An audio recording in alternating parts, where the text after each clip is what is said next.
Volám sa Janka a chcela by som sa zdieľať so svojím svedectvom, ako Boh zmenil mne život, ako môže aj vám.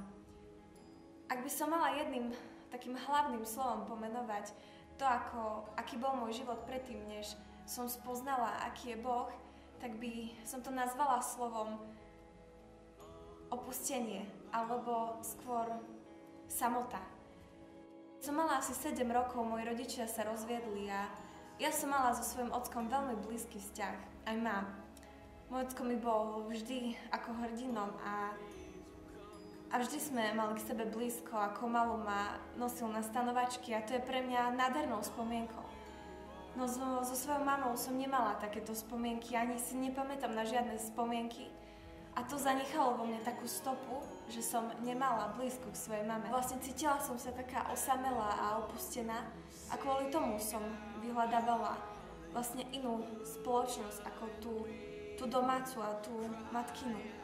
A moja mama mi dávala lásku, ale nedávala mi takú, akú som potrebovala.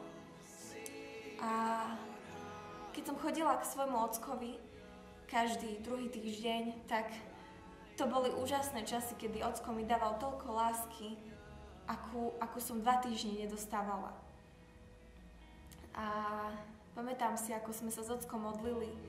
Aj keď neboli sme takíto veriaci, žili sme dosť takým nábožným spôsobom. Nepoznali sme Boha úplne, ale mali sme v srdci vieru, že Boh dokáže zmeniť veci. A tak sme sa modlili, aby Boh nás tak spojil, aby sme boli rodinou, ktorá je ako strom pevná. A až raz prišiel bod, kedy moja mama to už nezvládala a dala nás ockovi. Čo pre mňa bolo asi to najhoršie, čo mohol človek spraviť. Ja som jej veľa rokov nevedela odpustiť, že nás dala ockovi, lebo pre mňa to bolo, ako keby sa ma vzdala, aj môjho brata. A pre mňa bol každý deň taký stereotypný, taký ráno vstanem, robím toto a nenachádzala som šťastie, ani pokoj, proste nemala som zmysel života. A ešte k tomu rastla vo mne horkosť a neodpustenie.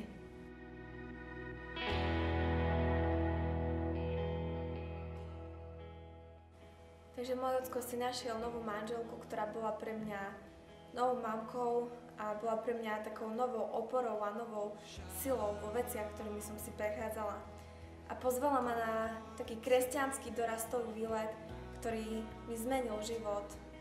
Vlastne v takom premyslení som si povedala, že to skúsim a že neodmietnem šancu, ktorá mi bola daná.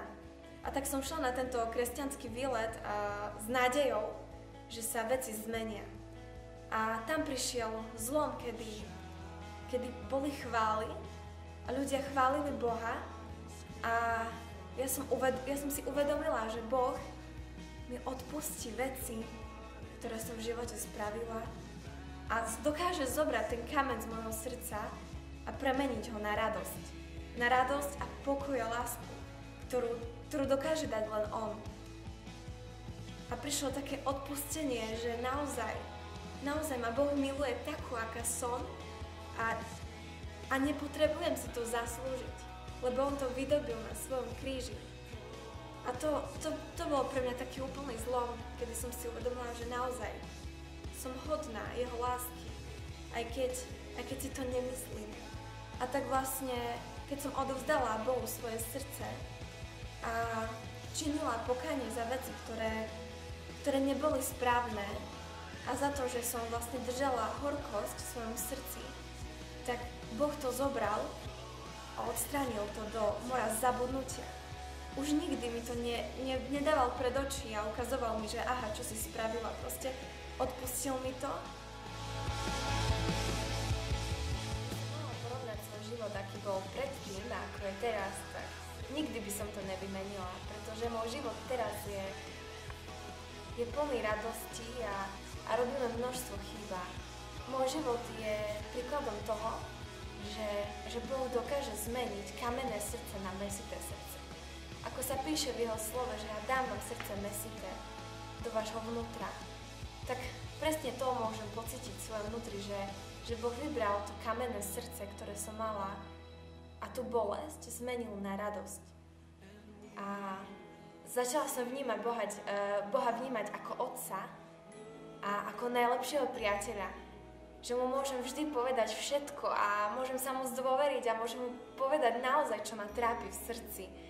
A to je pre mňa taká sloboda, že nemusím hľadať iných ľudí alebo iných bohov, aby som sa ja potešila, ale aby som bola v skrytosti len s ním. A to mi dáva pocit toho, že nielen pocit, ale tú pravdu, že som milovaná. Že je tu niekto vždy, kto ma vypočuje a kto stojí pri mne, kto ma podrží, aj keď urobím chybu. A kto ma posilní do množstvo ďalších skúšok, ktoré sú predo mnou. A ja som veľmi vďačná Bohu za to, že každú možno zlú vec, ktorú ja urobím, on si použije na svoju slávu. Máte zlomené a utrapené srdce a cítite, ako by ste mali útlak v ňom.